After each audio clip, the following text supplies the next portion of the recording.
धारण कर लो, तुम्हारा मन बस में हो जाएगा। हे राजन, तुम चिंता क्यों कर रहे हो? तुम्हारे पास परीक्षित 7 दिन बाकी हैं। एक खटवांग सा राजा था। खटवांग ने देवताओं से पूछा कि मेरी मृत्यु कब है? देवताओं ने कहा कि 2 घड़ी में तुम्हारी मृत्यु हो जाएगी और आप अपनी मृत्यु को सुधारने का काम करना है तो कर लीजिए।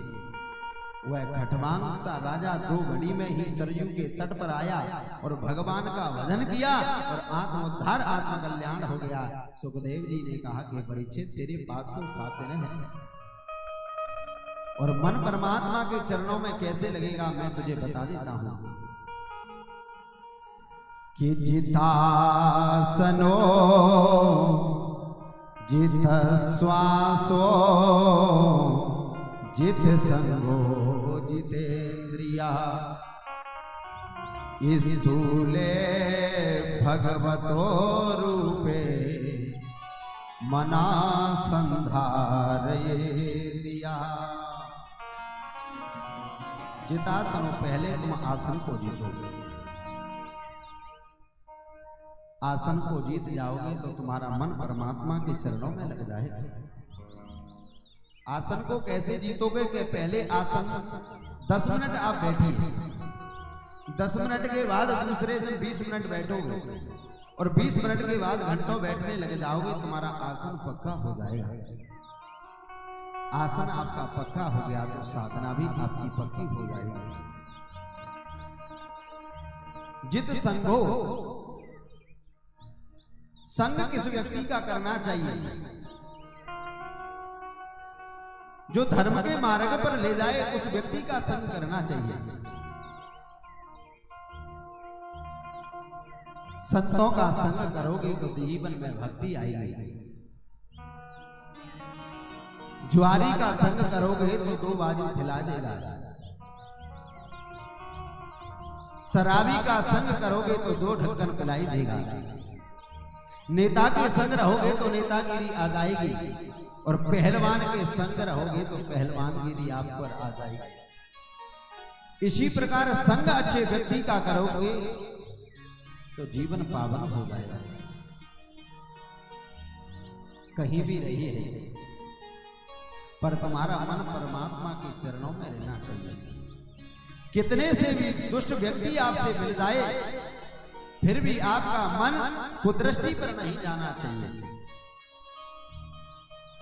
कि जो रही मऊतम प्रकृति कहा कर सकत कुसंग, चंदन विष व्यापत नहीं लिपटे रहत भुजंग। गगन चढ़ही रज पवन प्रसंगा, गगन चढ़ही रज पवन प्रसंगा। कीचहि नीलहि नीच जल संगा। एक धूल है, पवन के वेग से वो है परमात्मा के धाम पहुंच जाती है। जब जल गिरता है वही कीचड़ बन जाता है। तो व्यक्ति को संग करना चाहिए। यहां से बात समझ में नहीं आएगी, एक एग्जाम्पल के माध्यम से आप समझ लीजिए।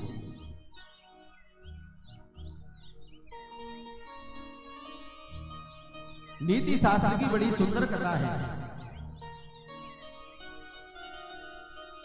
एक भोली भाली गौमाता ने एक सियार का संग किया है।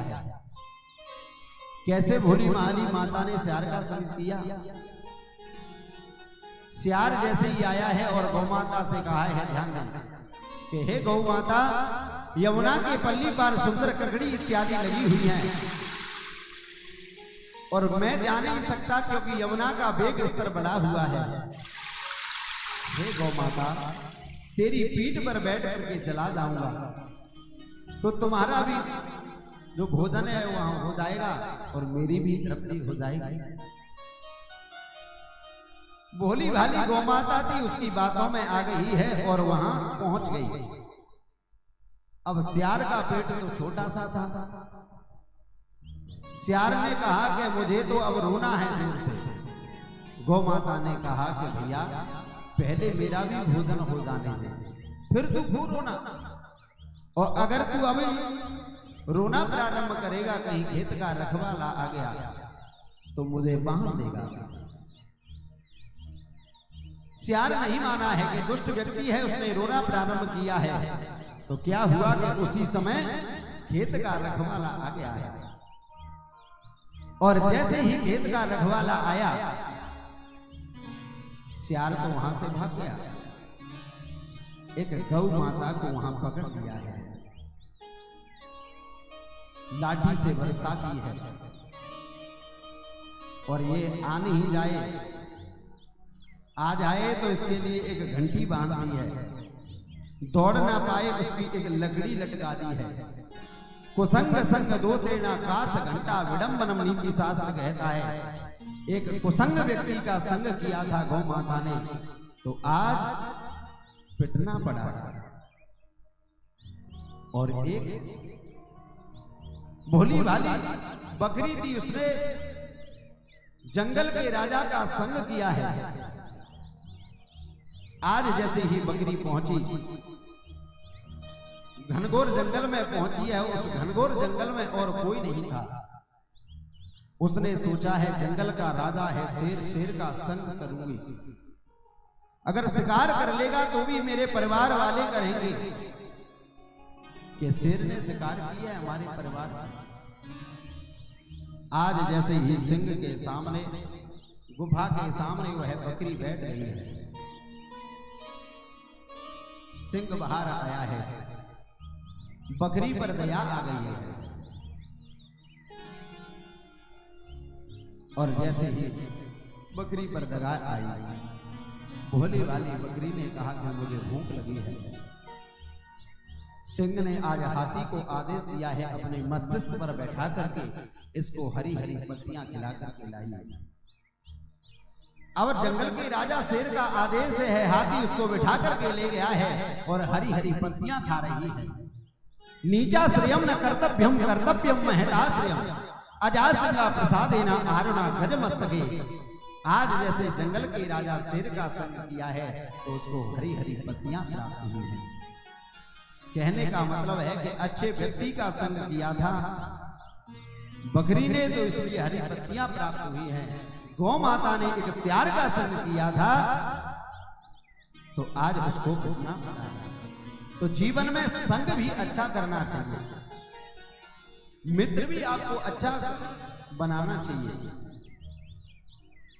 यहां से बात समझ में नहीं आएगी, दूसरा उदाहरण ले लीजिए। एक राजा है, पूर्व दिशा की तरफ गया है। राजा जैसे ही पूर्व दिशा की तरफ गया, कौल भीलों की नगरी में प्रवेश किया है। एक तोता वहां रहता है और तोते ने बोला है, ये राजा के गले में जो हार है बड़ा स्वर्ण का है, इस राजा को लूट लो। कौल भील आए हैं और उस राजा को लूट लिया है। सिद्धांत देखना, कथा तीन प्रकार से चल रही है, सिद्धांत, अध्यात्म और दृष्टांत के द्वारा। इधर राजा जैसे ही घर में आया है और राजा दूसरे दिन विपरीत दिशा में गया है। संतों के आश्रम पर भी एक तोता रहता है, और जैसे ही संत आश्रम में पहुंचे हैं, बोलिए संत महाराज की जय। जय जय श्री राम।